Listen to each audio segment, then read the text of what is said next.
kebenaran firman Tuhan itu harus jadi sebuah gaya hidup. Kunci kita merdeka dari dosa adalah ini.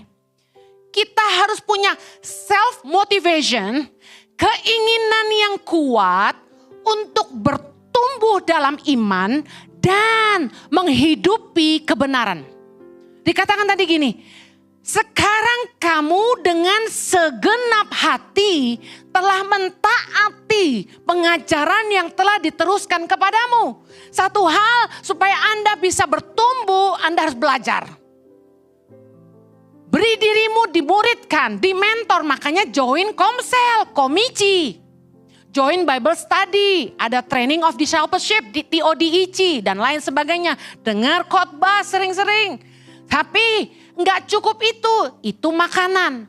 Tapi untuk Anda sungguh-sungguh menang, Anda harus menghidupi.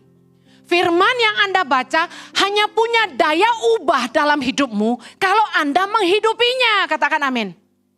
Kamu telah dimerdekakan dari dosa dan menjadi hamba kebenaran kalau Anda mentaatinya. Yang artinya yang diajarin dihidupin. Semua motivasi, pengajaran, khotbah yang Anda dengar hanya akan mendongkrak iman Anda dan mengubah hidup Anda kalau Anda sungguh-sungguh menghidupinya. Melakukan kebenaran firman Tuhan itu harus jadi sebuah gaya hidup. Gaya hidup tuh apa? Gaya hidup tuh gini, tanpa mikir kita udah lakukan. Contoh, bangun tidur pakai sendal ke toilet, itu gak usah mikir. Gaya hidup tuh sesuatu yang udah biasa kita lakukan. Kalau mau makan ambil piring, ambil nasi duluan. Itu kayak udah gak usah mikir, udah disetel otomatis. Kebenaran harus kita hidupi terus sampai menjadi sebuah gaya hidup buat kita. Saya share, waktu kami di endorse sama Dermaster untuk slimming, menguruskan berat badan. Anda tahu Pak Jojo turun 20 kilo, saya turun 14 kilo. Karena dia lebih berat maksudnya. Nah, Bapak Ibu, ketika kami berhenti mengkonsumsi obat yang membantu supaya kami tidak lapar dan lain sebagainya, fat blocker dan vitamin metabolism booster, itu kami harus berjuang sendiri. Berjuang apa? Pertama, yang sudah diajarkan sama dokter, mentor kami, bahwa makan itu cukup pagi hari telur putih 2, kuning 1 dengan susu protein misalnya. Kemudian siang, saya nasi putih cukup 2 sendok. Lauk 100 gram dengan sayur 1 mangkok, lalu buah. Kemudian malam juga sama, Pak Jojo bisa 5 sendok nasi karena dia laki-laki.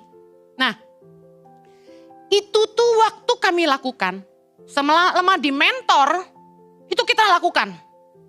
Saya gak enak dan sungkan, makanya saya paksa diri saya harus taat. Malu kan, kalau sampai saya ditimbang gak turun. Apalagi kalau suami saya turun, saya enggak gitu, saya malu. Jadi demi gengsi, apalagi begitu masuk pintu Dermaster orang langsung panggil Bu Heni. Kalau saya nggak kurus kan malu. Jadi saya karena malu, itu yang menjadi motivasi saya diet, olahraga tiap pagi. Senin sampai Jumat, turun 14 kilo. Setelah obat berhenti dan dokter nggak cari saya lagi, mulai makan bebas.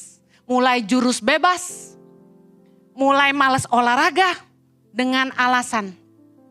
Kan gua bawa tur ke Holy Land, jalan kaki 12.000 langkah tiap hari. Kadang-kadang 15.000 langkah. Tipe Kristen yang pembenaran diri sendiri. Kemudian saya menyadari, ini gak bisa gini terus nih. Bisa-bisa gua balik gembrot lagi. Saya menyadari bahwa semua inspirasi, motivasi, mentoring dari dokter, kalau enggak saya hidupi sebagai gaya hidup saya, dampaknya cuma temporary, efeknya cuma sementara.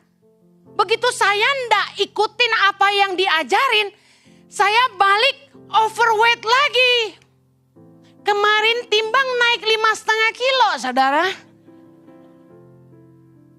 Tanpa bantuan obat loh, dan olahraga secukupnya.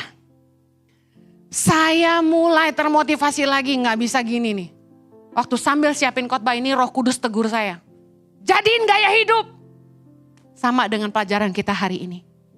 Semua motivasi yang Anda bayar mahal-mahal itu, ikut seminar ini dan itu, semua khotbah-khotbah, semua sesi mentoring di atas meja makan yang Anda punya, itu hanya bisa mendongkrak kerohanian Anda dan mengubah hidup Anda. Kalau semua itu Anda lakukan.